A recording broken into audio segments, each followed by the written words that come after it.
जीवमजीवं दव्वं जिणवर्वसहेर्जेर्डिदिट्टं देविन्दविन्दवन्दं वन्दे तं सर्वदा शिरसा।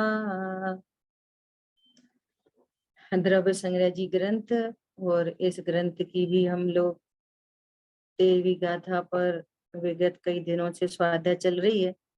गुरुदेव श्री के प्रवचन के माध्यम से अपन ने गुड़ स्थान और मागणा स्थान का आध्यात्मिक स्वरूप देखा गुरुदेव श्री के प्रवचन से, है ना। अभी देखो ये कल लास्ट में बहुत इंपॉर्टेंट बात आई थी। या कह रहे हैं यहाँ 14 मागणा स्थान जीव के स्वयं के कारण से हैं, ऐसा निर्णय कराकर शुद्ध स्वभाव में ऐसे भेद नहीं है, इस प्रकार भी ज्ञान कराया। देखो कितनी गजब की बात। क्या बोल रहे हैं, ये गुड़ स्थान और मार्गणा स्थान का स्वरूप बताया। और क्या बताया कि ये जो भी गुड़ स्थान है, किसी जीव का पहला गुड़ स्थान है, तो पहले गुड़ स्थान का कारण कौन, कि वही जीव जो तत्व ज्ञान नहीं कर रहा। चौथे गुड़ स्थान का कारण कौन, कि वही जीव जिसने तत्व ज्ञान किया। मार्गणा स्थान जितने प्रकार के कहे, इसको मति शुद्ध ज्ञान क्यों है, ये उस स्वयं के ही कारण, इसकी पर्याय की योग्यता। इसको मिथ्यात्व क्यों है, इसको सम्यक्त क्यों है, कि वो स्वयं ही जीव करता है अपनी पर्यायों का। जीव यह परिणमति सहकर्ता है ना। इस दृष्टि से जो जिसकी पर्याय है उसका कर्ता वो स्वयं ही है, कोई अन्य किसी द्रव्य को नहीं परिणमाता। सिद्धांत है, मार्ग कैसे कैसे प्रकार के मार्गणा, 14 प्रकार की मार्गणा बताई। और फिर क्या कह रहे हैं, बहुत इंपॉर्टेंट बात, परंतु ये गुड़ स्थान और मार्गणा स्थान त्रैकालिक स्वभाव में नहीं, ये दोनों प्रकार के भाव पर्याय में हैं, द्रव्य स्वभाव में नहीं। तो वो भी ज्ञान कराया कि जीव एकांत रूप से सिर्फ पर्याय रूप नहीं, उत्पाद व द्रव्य युक्तम सत है। इतनी इंपॉर्टेंट बात है। यदि इसको अपनी पर्यायों में एक इंद्री, दो इंद्री आदि ऐसे यहाँ पर मागणा स्थान बताए और इन अवस्थाओं में नहीं जाना, है ना, और ये अवस्थाएं जीव के स्वयं के कारण उत्पन्न होंगी, तो ये कैसे उत्पन्न न हो हम वो काम करें, तो उसके लिए अपने त्रैकालिक स्वभाव को जाने। तो अवस्था में अन्य मार्गणाएं होंगी, संगी पंचेंद्री पना होगा, सम्यक्त पना होगा, चारित्रवंत होगा, सुखरूप होगा। समझ में आ रही है बात। तो इसलिए ये निर्णय कराते हैं, गुड़ स्थान मागणा स्थान का भी निर्णय कराते हैं, और शुद्ध स्वभाव में ऐसे कोई भेद नहीं, ऐसा ज्ञान भी कराया जाता। देखो ये है अनेकांतमयी वस्तु स्वरूप। ठीक है। इस गाथा में जो कथन है वह धवल आदि सिद्धांत के बीज पद की सूचना रूप से है। बीज पद मतलब सूत्र समझ लो। भगवान की दिव्य धनी में से 6 खंड आगम रचे गए और उन पर धवल, महाधवल, जय धवल टीकाएं हैं। ये शास्त्र मूलबद्री में दर्शन मात्र के लिए थे, अब ये प्रकाशित हो गए हैं। देखो काल का क्या प्रभाव है, काल का अपन कह रहे हैं पंचम काल है, लेकिन इस काल में जो 6 खंड आगम दर्शन मात्र के लिए थे, बोलो प्रकाशित हो गए। और ये महाभाग्य से ये आज जो विद्वान गण ये कार्य कर रहे हैं, है ना, इनके निमित्त से जैसे समय सार जी का एकदम एक तूफान आया। समय सार जी को भी कौन पढ़ता था पहले, विद्वानों के ग्रंथ थे, ये दर, मुनियों के लिए केवल दर्शन के लिए जन थे। बन गया, जन जन के एक एक घर में 4 4 6 6 समय सार जी मिल जाएंगे आज, है ना। ऐसे हाँ ही ये जी। षटकरागम भी अब जन जन का विषय बनने जा रहा है। बोलो, आदरणीय कल्पना बहन पढ़ा रही हैं, आदरणीय जेपी दोषी जी पढ़ा रहे हैं, दूसरे पक्ष में भी ज्ञानमती माता जी वगैरह हैं, ये भी पढ़ा रही हैं, है ना। ये समझो, ये अपना महाभाग्य है ना। ये क्या कह रहे हैं देखो, अब इस गाथा में गुड़स्थान और मागणा स्थान की चर्चा आई, परंतु इस गाथा का निश्चय से सूत्र क्या है? सव्वे शुद्धा हूँ शुद्ध नया, ये इस गाथा का प्राण है। क्या बोला? गुड़स्थान मागणा स्थान सब अशुद्ध न से कहे गए, लेकिन शुद्ध न से देखें तो एक इंद्री भी सर्वगत शक्ति का धारी, वो संगी पंचेंद्री भी सर्वगत शक्ति का धारी। बोलो, पर्याय में इतनी हीनता और त्रैकालिक स्वभाव, सर्वशक्तिधर सर्वशक्तिमान। बोलो, ये प्राण है इस गाथा का। देखो क्या कह रहे, इन 3 पदों में जो ऊपर कहा गया ना, मगण गुण ठाड़े ही है, 14 सही हवंति तह अशुद्ध नया, वीणे या संसारी। कह रहे हैं इन 3 पदों में अशुद्ध न से मागणा स्थान तथा गुड़स्थान के भेद बताए हैं। इस प्रकार खुलासा करते हैं धवल, महाधवल और जय धवल में तथा गोमट सार में मागणा स्थान, गुड़स्थान आदि का जो अधिकार है, उसके बीज पद की सूचना उन 3 पदों में की है। जो ये विषय अन्य ग्रंथों में है, धवल महाधवल आदि में गुड़स्थान मागणा स्थान की चर्चा, वो इस अधिकार में सूत्रात्मक रूप से कह दी, है ना। यहाँ यह भाव मागणा का अधिकार है, इससे सिद्ध होता है कि धवल में भी भाव मागणा के अधिकार का विस्तार है। इस प्रकार ये व्यवहार का बीज बताया, अब निश्चय का बीज बतलाते हैं। देखो, व्यवहार ने में बहुत विस्तार है, बहुत विस्तार है। विस्तार से जानना चाहिए कि नहीं जानना चाहिए? कि जानना चाहिए, ठीक है। परंतु जो मुख्य प्रयोजन भूत बात है, उसके लिए है वो सब जानना, कि देखो यदि स्वभाव को भूले तो ऐसी कंडीशन बनती है, देखो स्वभाव को जाने तो ऐसी कंडीशन बनती है, ये पर्याय में ऐसी अवस्थाएं होती हैं। तो जानते रहें, विशेष रूप से जाने तो कैसी शुद्धता की वृद्धि होती है, और अनंत काल तक जानते रहें तो कैसी परिपूर्ण दशा की प्राप्ति होती है। लेकिन उन सब का बीज पद कौन है? सव्वे शुद्धा हूँ शुद्ध नया, ये मूलभूत बात है। क्या कह रहे हैं?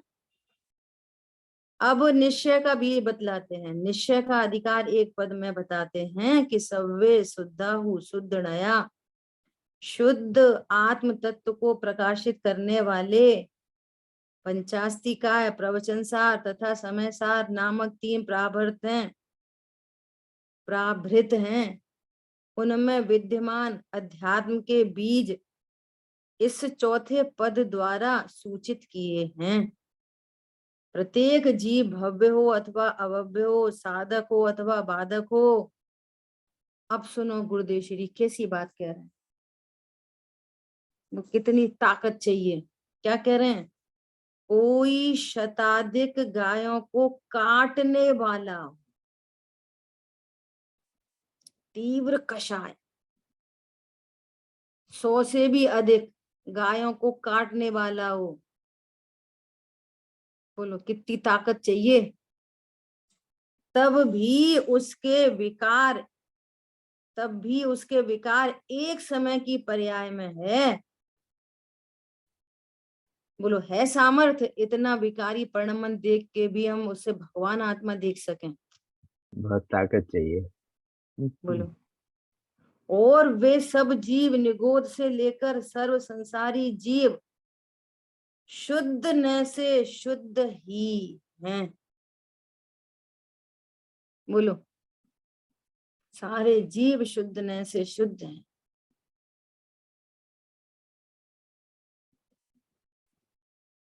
है गजब की बात है एकदम। ये जीव अनादि काल से इसने अपने को या तो पर रूप जाना, पर भिन्न द्रव्य रूप, या फिर ये पर पर्याय रूप अनुभव किया। और ये शुद्ध साक्षात भगवान आत्मा इसकी अनंत काल से विराधना की। अनंत काल बीत गया इसकी विराधना करते हुए, अब आराधना का समय आया है। देखो देखो रे जीव की आराधना का फल। विराधना का फल देख लिया ना, अब आराधना करो। कैसे होगी आराधना? मैं पर्याय जितना नहीं, पर्याय जितना मैं नहीं हूं। पर्याय, पर्याय बिना द्रव्य के नहीं होती। कोई भी अवस्था हो वहां द्रव्य स्वभाव मौजूद है। बोलो, पर्याय हवा में रहती है क्या? बिना द्रव्य के कोई पर्याय होती है क्या? नहीं हो हो सकती। सकती है। नहीं हो सकती। पर्याय दृष्टि में नहीं है, बस ओ सॉरी, द्रव्य स्वभाव दृष्टि में नहीं है, अकेली पर्याय पर्याय दिख रही है। वो दिख रहा है कि ये ऐसी गायों की इतनी हिंसा करता है। बोलो, अपनी आचार्य परंपरा प्रथमान योग में अपन पढ़ते हैं, कैसी है आचार्य परंपरा? बोलो। मांस खाने वाला दिखाई दे रहा है चर्म चक्षु से, और वे उन मुनिराजों को भगवान आत्मा दिख रहा है। तब तो उसको संबोधन कर रहे हैं कि तुम सिंह राज नहीं, तुम जीव राज हो। बहुत सुंदर। एक समय की पर्याय में मांस खाने का भाव है, लेकिन मांस तो नहीं खा रहा। बोलो, जीव मांस खा रहा है? खा सकता है जीव मांस? खा सकता है नहीं, कुछ नहीं खा सकता। बोलो, बहुत किसी के दृष्टि, जब दृष्टि भिन्न चाहिए। एक समय की पर्याय में मांस खाने का भाव है, और चीर फाड़ की जो क्रिया है वो शरीर की क्रिया है, जीव की क्रिया नहीं है। और भगवान को न शरीर की क्रिया दिख रही, और पर्याय एक समय की दिख रही। एक समय की पर्याय बड़ी चीज है कि त्रिकालिक वस्तु बड़ी चीज है? एक तिनके की आड़ में आंख में एक तिनका चला जाए तो अनंत पानी से लहलहाता समुद्र नहीं दिखता। बोलो। पंडित साहब ने लिखा है, छिलके से ढका हुआ अक्षत छिलका हटते ही प्रकट हुआ, पर्याय दृष्टि त्यों हटते ही मम अक्षय प्रभु प्रत्यक्ष हुआ। अक्षय प्रभु अनंत काल से विराजमान है, और हम पर्याय जितना देखते हैं, बस पर्याय जितना। और पर्याय दृष्टि हटते ही अक्षय प्रभु प्रत्यक्ष हुआ है। पर्याय कहाँ चली गई? कहीं नहीं चली गई, पर्याय तो वही है। विकारी पर्याय मिट गई, शुद्ध पर्याय प्रकट हो गई, लेकिन पर्याय तो उधर ही है। कहाँ चली जाएगी पर्याय? उत्पाद व ध्रुव युक्तम सत है, पर्याय कहाँ जाएगी? बोलो। निगोद से लेके सर्व संसारी, एक ये भी एंगल है देखने का कि शुद्ध न से सब शुद्ध हैं। ऐसे शुद्धात्मा की श्रद्धा ज्ञान करे तो धर्म प्राप्त कर मुक्ति प्राप्त करता है। देखो, कोई हमें बुरा ही बुरा बोलता रहता है, कोई हमें बुरा ही बोलता रहता है, तो हम उसको नहीं देखें ये कितना खराब है। वो हमको बुरा कहता है, उससे हमको बंद नहीं होता, लेकिन हम उसको खराब देखें तो हमें अनंत बंद होता है। हाँ जी, बहुत सुंदर।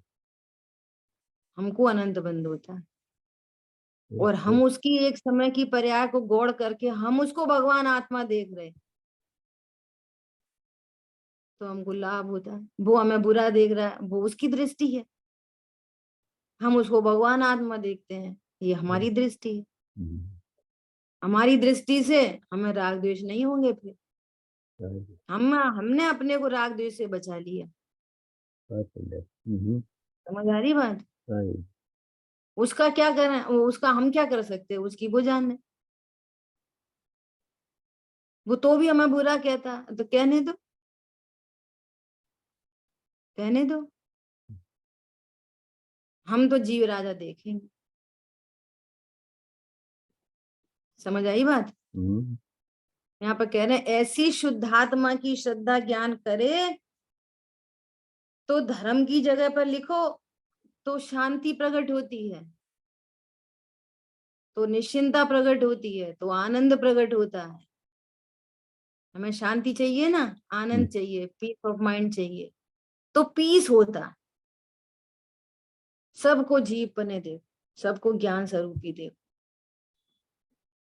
अपने को देखे तो सबको देखे। सुबह चर्चा चल रही है 8 अंग की, कि भैया उपगूहन अंग प्रकट होता है सम्यक दृष्टि को, तो कैसे होगा उपगूहन? ये तो अपन कर देंगे भैया, हम्म, जीवों के दोष प्रकट मत करो, दोष प्रकट मत करो। मत हम्म, करो से थोड़ी मत करो होता है, हाँ जी, प्रकट होंगे कैसे नहीं, कि वो जीव को दोषों से रहित, विकार से रहित भगवान आत्मा देखेगा, उसके ज्ञान में विकार गौड़ हो गया, भगवान आत्मा मुख्य हो गया, तो हम्म, अब कैसे वो क्या बोलते हैं, किसी दोष को प्रकट करेगा? हम्म, दोष तो एक समय की पर्याय में। और ये लहलहाता समुद्र, अनंत गुण संपन्न, अनंत शक्ति संपन्न भगवान आत्मा विराजमान है। दोषों को गोपन गोपन करना नहीं पड़ता, प्रकट ही नहीं होते। ज्ञान ऐसा बन गया, हाँ जी, दृष्टि ऐसी बन गई, हमें तो दोष दिख ही नहीं रहे, हम्म, तो फिर अपने आप ही वो उनका गोपन हो जाता है। ऐसे अपनी पर्याय में भी विकार उत्पन्न हुआ, और त्रिकाली ध्रुव परिपूर्ण स्वरूप का आश्रय है, तो विकार या तो उदय में आके खिल गया, नहीं तो विकार उत्पन्न ही नहीं हुआ। हाँ जी, इस प्रकार से गोपन हो गया अपनी पर्याय में। ये निश्चय उपगुहन अंग, वो व्यवहार उपगुहन अंग।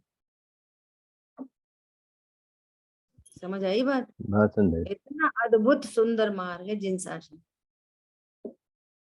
ये है आर्ट ऑफ लिविंग। क्या बोल रहे हैं? अर्थात इस 13वीं गाथा में व्यवहार और निश्चय का स्वरूप समझा दिया, दोनों समझा दिए, पर्याय का स्वरूप भी बता दिया, हम्म, द्रव्य स्वभाव भी बता दिए। जो मार्गणा स्थान से गुण स्थान से देखें तो अनेक अनेक अनेक प्रकार के दिखाई दे रहे हैं, स्फटिक मणि रंग बिरंगी दिखाई दे रही है, लेकिन इसके मूल स्वभाव से देखें तो सब ट्रांसपेरेंट है। बस तो, सारी स्फटिक मणि ट्रांसपेरेंट है, हम्म, कोई हरी नीली पीली नहीं है। ऐसी सारे जीवों को शुद्ध न से देखो तो सब सिद्ध समान शुद्ध है, सब भगवान आत्मा। किसको बड़ा कहें, किसको छोटा कहें, ऐसा। ठीक है। हम्म, यहाँ बीज कैसा है, बड़ का बीज फटकर बड़ वृक्ष बड़ा होता है। यहाँ बीज है, उसका विस्तार गोमट सार धवल महाधवल जय धवल में है। देखो ये भी एक समझने की बात है कि जब धवल शब्द आता है ना, तो अपन तीनों एक लाइन से बोल देते हैं, धवला महाधवला जय धवला। वास्तव में जय धवला षटखंडागम ग्रंथ की टीका नहीं है, ये तो कषाय पाहुड़ ग्रंथ की टीका जय धवला की। इसका षटखंडागम ग्रंथ से कोई लेना देना नहीं। परंतु टीकाकार मुनिराज सबके एक ही हैं, वीरसेन मुनिराज, इसलिए ये तीनों नाम एक साथ लिए जाते हैं। परंतु जय धवला जी षटखंडागम ग्रंथ की टीका नहीं है। ठीक है। हाँ जी। व्यवहार शास्त्र तथा अध्यात्म शास्त्र किसको कहना? अब देखो बहुत इंपॉर्टेंट बात आ रही है। व्यवहार शास्त्र तथा अध्यात्म शास्त्र किसको कहना, वह भी यहाँ बताया। भगवान की वाणी के अनुसार मूल शास्त्र षटखंडागम रचे गए। उनके अनुसार धवल, जय धवल, महाधवल, गोमटसार ठीक है। तथा दूसरे ग्रंथ रचे गए। उनमें मुख्यतः व्यवहार का कथन। कैसा कथन है? पर्याय सापेक्ष कथन है।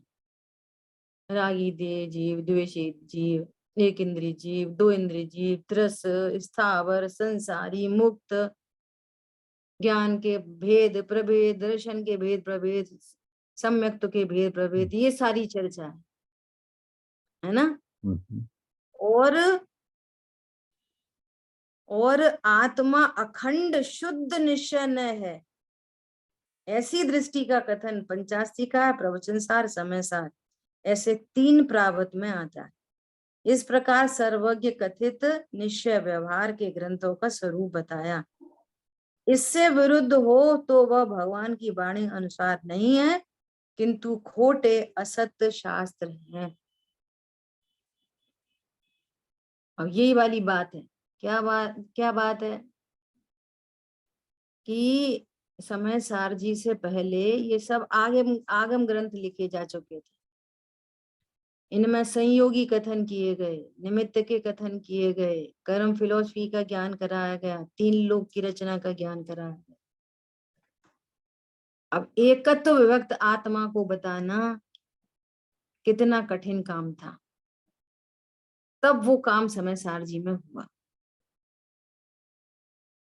दोपहर में भी चर्चा चल रही है। केवल एक तरफ तो उपदेश ऐसा कि भैया शुद्ध भोजन करो, दूसरी तरफ स्वरूप कैसा कि स्वरूप अनाहारी है, भोजन कर नहीं सकता। अब सामंजस्य बिठाओ दोनों में। एक तरफ तो कह रहे हैं एक इंद्री, दो इंद्री, 3 इंद्री, 4 इंद्री, 5 इंद्री, संगी संगी जीव, और दूसरी तरफ कह रहे हैं कि शरीर से रहित जीव, अशरीरी जीव। जीव अशरीरी ही होता है। जीव अतीन्द्रिय महापदार्थ है। और अतीन्द्रिय महापदार्थ जाने कि एक इंद्री, दो इंद्री जाने? क्या जाने? कैसे जाने? सामंजस्य कैसे बैठे? बोलो, कैसे इस स्यादवाद को हम कैसे समझें? कितनी बड़ी बात है ये। एक तरफ कह रहे हैं अनाहारी हैं, एक तरफ कह रहे हैं शुद्ध भोजन करो, एक तरफ कह रहे हैं अकर्ता हैं, एक तरफ कह रहे हैं कि जीवों की रक्षा करो, एक तरफ कह रहे हैं मार नहीं सकता, बचा नहीं सकता है, दूसरी तरफ कह रहे हैं हिंसा मत करो, अहिंसक आचरण रखो। समझ में आ रही है बात? बोलो, इस स्यादवाद को कैसे समझेंगे? सत्य सिद्धांत, नित्य सापेक्ष कथन है, कौन सा पर्याय सापेक्ष कथन है, कौन सा द्रव्य सापेक्ष कथन है, कौन सा व्यवहार का कथन है, कौन सा निश्चय का कथन है।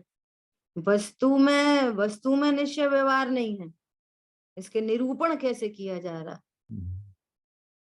किसको हम सत्यार्थ जाने, किसको असत्यार्थ जाने? असत्यार्थ मतलब ऐसा नहीं कि ऐसा है ही नहीं, असत्यार्थ मतलब ऐसा जानने से रत्नत्रय नहीं होंगे। अद्भुतार्थ, पर्याय का ज्ञान तो करा रहे हैं, पर्याय का ज्ञान तो करना, लेकिन उस रूप अनुभव नहीं करना, उसमें मैं पना स्थापित नहीं करना। और कितना जिम्मेदारी का काम है ये। अनंत काल के लिए सुखी होना है ना, तो यहाँ अनंत पुरुषार्थ चाहिए, अनंत विवेक चाहिए, अनंत विवेक। घर में थोड़ी सी रसोई बनाने में इतना विवेक चलता है, जरा सा नमक ज्यादा हो जाए, जरा सा चीनी ज्यादा हो जाए तो अच्छा नहीं, अच्छा नहीं, अच्छा नहीं, सावधानी हटी, एक दुर्घटना घटी। यहाँ पर कितना विवेक चाहिए, दोनों स्वरूप को जानते हुए। ज्ञान निर्वार है, निमित्त का कथन हो, पर्याय का कथन हो तो भी निर्वार है, हम्म, और शुद्ध न का कथन आया तो भी निर्वार है, हम्म, दोनों साइड से निर्वार है। कोई बोले भैया शुद्ध आहार करना चाहिए तो भी निर्वार है, किस हम्म। अपेक्षा से कथन किया जा रहा है। अरे तुम तो अनाहारी स्वरूप हो तो भी निर्वार है। हाँ जी, बात सुंदर। ये क्लैशिंग नहीं, खा सकते नहीं फिर क्यों कह रहे हो शुद्ध भोजन करना चाहिए। देखो भैया सब तो भोजन कर ही रहे हैं, देखो हम शुद्ध भोजन करते हैं, अब अनाहारी क्या होता है, ऐसे नहीं, कोई आभास में नहीं जाना। हाँ जी। और तीसरा आभास नहीं कि शुद्ध भोजन तो करो पर अपने को अनाहारी जानो। हम्म, वो भी आभास नहीं। मतलब कितनी जिम्मेदारी का काम है, ये जिम्मेदारी कौन उठाएगा, खुद को लेनी है अपनी जिम्मेदारी, मैं जो खुद। खुद से खुद की जिम्मेदारी, कोई दूसरा नहीं उठाएगा अपनी जिम्मेदारी। समझ दीदी आई हम बात। दीदी हम भाग्यशाली हैं कि पका हुआ माल हमें मिल गया। हाँ, ये बहुत बहुत बड़ा भाग्य है। बहुत बहुत बड़ी। और ऐसे में चूक हो जाए तो फिर दुर्भाग्य नहीं हो सकता। अब चूकने का कोई मैटर नहीं, ठीक है। देखो क्या करें, मोक्षमा प्रकाशक में कहा है कि थोड़ी पूंजी वाला लकड़ी कोयला इकट्ठा करे और सब पूंजी इसमें लगाए, तब खाने पीने के पदार्थों के लिए पैसा न रहे तो भूखा रहता है। देखो उसी प्रकार जिसकी बुद्धि अल्प है, सुनो भैया, तुम सारा धंधे व्यापार में पैसे लगा दो, खाने पीने के लिए नहीं रखोगे तो क्या काम होएगा, भूखे मर जाओगे, कितने दिन व्यापार करोगे। ऐसे यहाँ पर कह रहे हैं जिसकी बुद्धि अल्प है वह जीव अप्रयोजन में बुद्धि लगाए, अप्रयोजन भूत में बुद्धि लगाए और प्रयोजन भूत की याद न रखे, तब उसका संसार नष्ट नहीं हो सकता। बोलो, मुझे तो बार बार याद आती है, सर्वार सिद्धि में कह रहे हैं, सॉरी तत्वार्थ राज वार्तिक में, हे प्रभु आपने सबसे पहले मैं पहले सम्यक दर्शन ज्ञान चारित्राणी मोक्ष मार्ग क्यों कहा, ये कर्म बंधन क्यों हुआ, कैसे हुआ, क्या गलती हो गई, ये तो बताते पहले, आपने तो सीधे रत्नत्रय की बात कर दी। आचार्य देव खुद ही शंका करके खुद ही आंसर करते हैं। किसी के घर में आग लग रही हो उस समय सबसे पहले क्या करना, पहले ये बताना, ये बातें करना, अच्छा हाँ कैसे आग लगी, क्यों हम्म, आग लगी, कितने बजे लग गई थी, आप क्या कर रहे थे, ये बातें करना कि सारी बातों को छोड़ के सबसे पहले आग बुझाना। हम्म, क्या करना बात, ये आगे। अप्रयोजन भूत, बोलो समय सार जी में भी कहा था कि बंद की कथा करने से बंद से मुक्त नहीं होते। हम्म। प्रकृति प्रदेश स्थिति अनुभाग, समझ आ रही बात। प्रयोजन भूत 7 तत्व का निर्णय, उसमें भी प्रयोजन भूत जीव तत्व का निर्णय, मैं जानने देखने की शक्ति को धारती वस्तु हूँ, इसके आश्रय से ही रत्नत्रय होते हैं, ये सबसे पहले चाहिए। ये सम्यक दर्शन ज्ञान चारित्राणी मोक्ष मार्ग की चर्चा है। सबको स्वीकार है, सबको स्वीकार है कि हम दुखी हैं, सबको स्वीकार है कि हम बंधन में हैं, हम पराधीन हैं, सबको स्वीकार है। और सब जे त्रिभुवन में जीव अनंत सुख चाहे दुख ते भयवंत, सुखी होना चाहते हैं, रात में सोते में करवट तब बदलना चाहते हैं जब दुख होता है। यदि दुख ना हो तो करवट नहीं बदले, दुख ना हो तो भोजन नहीं करे, दुख ना हो तो पानी नहीं पिए। लेकिन सुखी होने का उपाय दुनिया नहीं जानती, सब सुखी होना चाहते हैं और एन केन प्रकारेण सुखी होने का उपाय भी कर रहे हैं। चलो भैया घूम के आए सुखी हो जाए, चलो भैया कुछ खा लें, चलो भैया कुछ पी लें, चलो ऐसा कर लें, चलो कुछ दया कर दें, कुछ दान कर दें, जिनवाणी छपवा दें, मंदिर बना दें, पीछी का मंडल ले लें, सफेद साड़ी पहन लें, ब्रह्मचर्य रख लें। क्या बोला? सब कुछ ना कुछ कर ही रहे हैं ना सुखी होने के लिए। लेकिन यहाँ बिल्कुल कह रहे हैं रत्नत्रय के बिना कोई सुखी नहीं होता, इसलिए सबसे पहले रत्नत्रय की चर्चा की। इसलिए यहाँ पर कह रहे हैं प्रयोजन भूत अप्रयोजन भूत में बुद्धि लगाए और प्रयोजन भूत की याद न रखे, और बुद्धि तेरे पास थोड़ी सी है, संसार नष्ट नहीं होता। इसलिए जीवों को प्रयोजन भूत बात तो याद रखना ही चाहिए। इतिहास गणित की बातें वगैरह अप्रयोजन भूत याद न रहे तब भी मोक्ष मार्ग में आपत्ति नहीं आती। बोलो कितने लोग इस बात को स्वीकार करने तैयार हैं? अरे वो तो ठीक है, फिर लौकिक में तो, अरे वो तो ठीक है पढ़ाई तो करनी पड़ेगी, अरे वो तो ठीक है स्कूल नहीं जाएंगे तो कैसे चलेगा, अरे वो तो ठीक है देखो इतने विद्वान न जिन्होंने शास्त्री डिग्री कर ली अब पैसा क्या कमा रहे, अब तो भैया डीपीएस भी खुल गए, अब तो तुम doctor engineer chartered accountant IAS officer बन सकते हो, तुम तो स्वाध्याय भी करो और ऑफिसर भी बन जाओ। क्या बोला? बताओ। 10 15 20 साल का बच्चा तत्व ज्ञान पूर्वक रत्नत्रय प्रकट कर ले वो अच्छा है कि 10 20 अनंत भव तक रुलता रहे और वर्तमान में 20 लाख रुपए महीने कमाए वो अच्छा है? बोलो पहले वाला बहुत अच्छा है। बोलो हमारा ज्ञान किधर वोट डालता है?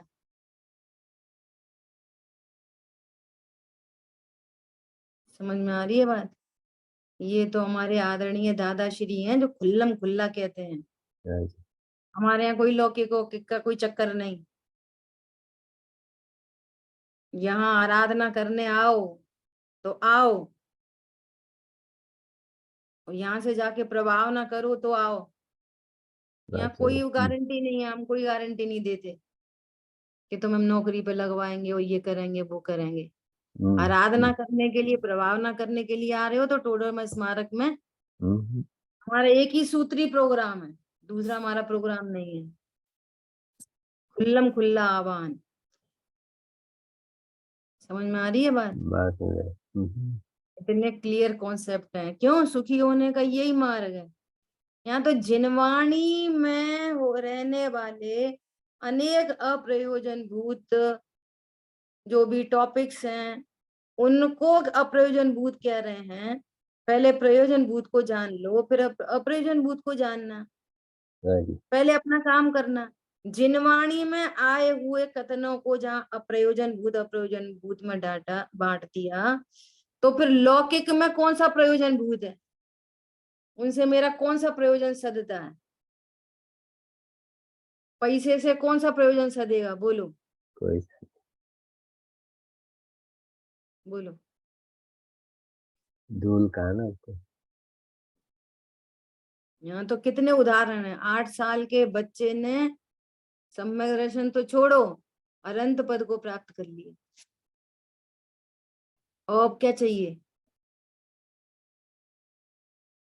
अरे अभी तो इतना छोटा है, अभी से रात्रि भोजन छुड़ा दिया, इतना छोटा है, अभी से जमीकन छुड़ा दिया, अब थोड़े तो बिस्किट थोड़े से नमकीन थोड़ा सा बाहर का थोड़ा तो चलता है, तो फिर सोच लेना नरक निगोद भी चलता है। बोलो तैयार हो जिससे आप राग करते हो वो नरक में चला जाए, निगोद में चला जाए। आपको ऐसा दिखा दिया जाए कि आप ऐसा अवधि ज्ञानी मुनिराज से ऐसा कोई पिक्चर दिख जाए कि देखो हम्म, आप बाजार का बिस्किट लेके आए, एग्जाम्पल है, और हम्म, इस बच्चे ने खाया, इसके में बहुत दृढ़ता हुई और इसको नरक गति का बंद हो गया, देखो बुरी नरक गति, देखो कितने लोग इसको मार रहे, पीट रहे, काट रहे। बोलो अब कितने बिस्किट खिलाओगे? बिल्कुल नहीं। बोलो, समझ आ रही बात? हाँ जी। लौकिक में यदि पेरेंट्स बच्चे का मन नहीं हो और उसको डांट के, मार के, कैसे भी करके, लालच दे के उसको बहुत बड़ा साइंटिस्ट बना दे, इंजीनियर बना दे, तो पूरी दुनिया शाबाशी देगी, देखो बच्चे का ऐसा मन नहीं था लेकिन इसके पेरेंट्स ने इसके साथ बहुत मेहनत करी। हाँ जी। और इधर में कोई मेहनत करके उसको तत्वज्ञानी बना दे तो पूरी दुनिया कहेगी उसका तो थोड़ी मन था, पीछे पड़े रहते हैं, धर्म धर्म में लगाए रहते हैं, पीछे पड़े रहते हैं, धर्म में लगो। उसका कैरियर खत्म कर दिया। बोलो, हाँ, उसका कैरियर खत्म कर दिया, धर्म में लगाए रहते हैं, पीछे ही पड़े रहते हैं। और अच्छा उसको तत्व ज्ञान हुआ हो और वो अपने को निर्भर निश्चिंत जान रहा हो, अनंत तुम्हें सुखी क्या लेना जाना। देना उसकी चिंता से? तुम्हें तो वही दिखाई दे रहा, पैसा नहीं है, बेचारा बेचारा, यही तो दिख रहा है। इसलिए इसलिए अनंत जीव राशि में से, अनंत जीव राशि में से 608 जाते हैं, अनंत अनंत जीव राशि में से 608 जाते हैं 6 महीने 8 समय में। समझ में आई बात? इतना बड़ा चैलेंज है ये, छोटी मोटी बात नहीं है। इतनी बुद्धि व्यवस्थित हो, इतना देवशाह गुरु पर श्रद्धान हो, ये सर्वज्ञ कथित बात है।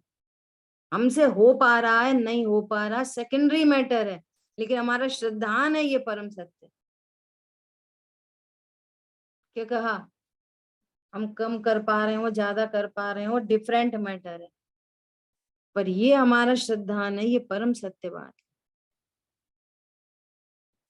ठीक है? क्या बोल रहे हैं? अधिक बुद्धि हो तो सभी प्रकार का ज्ञान करना चाहिए, लेकिन पहले 6 द्रव्य 7 तत्वों का निर्णय करके अपना प्रयोजन भूत कार्य कर लेना चाहिए। अब टीकाकार विशेष स्पष्ट करते हैं, इन गुणस्थान महागण स्थान में केवल ज्ञान और केवल दर्शन तथा छायक संयुक्त और सिद्ध पद साक्षात उपादेय है। यहाँ पर्याय अपेक्षा से बात करते हैं। उपादेय मतलब आश्रयभूत उपादेय नहीं, प्रकट करने योग्य उपादेय। पूर्ण पर्याय को उपादेय माने व अखंड द्रव्य को उपादेय माने बिना केवल ज्ञान को उपादेय नहीं मान सकता। क्या बोला? पूर्ण पर्याय को उपादेय माने व अखंड द्रव्य को उपादेय माने बिना केवल ज्ञान को उपादेय नहीं मान सकता। तथा एक समय शुद्धात्मा पड़ेगा। की सम्यक प्रतीति स्वसंवेदन ज्ञान तथा आचरण रूप लक्षण वाला कारण समय सार अर्थात मोक्ष मार्ग पूर्वोक्त केवल ज्ञान आदि का एक देश शुद्ध न से साधक है, प्रकट करने योग्य साधक। और शुद्धात्मा परम उपादेय है, आश्रयभूत है, यह मैं हूं ऐसा ही जानने योग्य है ये। अब देखो बहुत इंपॉर्टेंट, शरीर सहनन पुण्य पाप साधक नहीं है, लेकिन मोक्ष मार्ग केवल ज्ञान का कारण है, इसलिए साधक कहा। देखो वो उसकी नास्ती कर रहे हैं तो केवल ज्ञान को साधक कह रहे हैं। हाँ जी। ठीक है? केवल ज्ञान केवल दर्शन छायक सम्यक और सिद्ध पद क्यों ही नहीं आ जाते, इसलिए साक्षात उपादेय कहा। और मोक्ष मार्ग को परंपरा उपादेय कहा, इसके बिना सब त्याज्य है। बात तो शरीर मन वाणी राग द्वेष व्यवहार रत्नत्रय ये सब त्याज्य हैं। होते हैं, होते हुए व्यवहार रत्नत्रय त्याग। जानने योग्य हैं, बस जानने में आते हैं, परंतु उनमें कोई उपादेय बना नहीं। रास्ते में होते हैं परंतु उनमें एकत्व ममत्व कर्तृत्व भोक्तृत्व लाभ हानि अच्छा बुरा कोई परिणाम नहीं, होता हुआ व्यवहार सिर्फ जानने में आता, होता हुआ व्यवहार। ठीक है? तथा अध्यात्म ग्रंथों में बीज भूत पद अर्थात समय सार आदि ग्रंथों में जो शुद्ध आत्मा का स्वरूप बताया है वही उपादेय है, शुद्ध स्वभाव अंगीकार करने योग्य है। इस प्रकार जीवाधिकार के संबंध में शुद्ध तथा अशुद्ध जीव के कथन की मुख्यतः जो 7वां स्थान है उसमें 3 गाथाएं समाप्त हुई। अब इसके बाद की गाथा में पूर्वार्ध में सिद्धों के स्वरूप का, उत्तरार्ध में उनके ऊर्ध्वगमन स्वरूप का कथन करते हैं। कुछ जीव कहते हैं सिद्ध दशा में जीव ज्ञान को भुला देता है, ज्ञान नहीं होता, देखो करेंगे चर्चा। कुछ कहते हैं मुक्ति के बाद जीव ज्यों का त्यों चला जाता है। कुछ कहते हैं कि सिद्ध फिर अवतार धारण करते हैं। यह सब विपरीतता मिटाने और अविपरीतपना बताने के लिए सिद्ध पद की बात करते हैं। बहुत सारे जीव सिद्ध व मोक्ष का अन्यथा स्वरूप जानते हैं। मोक्ष मतलब जहाँ पर ज्ञान और आनंद का ही अभाव हो गया, सो मोक्ष है ना। जो सिद्ध पद की प्राप्ति हुई वापस अवतार लेंगे, ऐसे अनेक अनेक प्रकार से सिद्ध के स्वरूप को जानते हैं। तो वो विपरीतता मिटाने के लिए आगे आप सिद्ध पद की चर्चा करेंगे। ठीक है, समय अपना हुआ लगभग, शेष चर्चा अपन आगे करेंगे। बहुत सुंदर दी। आज गाथा 13 पूरी हुई तो अगले 14 से शुरू करेंगे। बराबर। जिन वाणी के ज्ञान से सूझे लोकालोक, सो वाणी मस्तक नम सदा देत हूँ लोक। बोलिए द्वाशांग मई जिनवाणी माता की जय। जय हो। जय हो। दीदी हाँ जी जी, ये मोक्ष मार्ग प्रकाशक का जो आज रेफरेंस है ना, वो कौन से अधिकार में था? मैंने ध्यान नहीं दिया। हाँ जी, मे भी शायद ये पहले ही अधिकार में हो सकता है। जहाँ ये वाली बात आई है ना कि आपने ये दूसरा ये ग्रंथ और क्यों रचाया, क्यों बनाया, तो उन्होंने वहां पे ये वाली बात कही है कि जो अल्प बुद्धि हैं बहुत बड़े बड़े शास्त्रों का स्वाध्याय नहीं कर सकते, है ना। तो मैं उनके देखेगी। लिए हाँ, पहले ऐसे में होगा। लकड़ी वाला कोई इतना ख्याल में नहीं आता है कि ऐसा। हाँ, वो मुझे भी ऐसा भाव आया था। हो सकता है श्री ने मे भी ये भाषा बदलो, लेकिन भाव वो पहले अधिकार जैसा ही मुझे भी प्रतीत हो रहा है। हाँ, तो भी आप देखना। हाँ देखेगी, है ना। ठीक है। तो आपको मिलेगा तो मुझे भी बताएं। हाँ जी, चलो।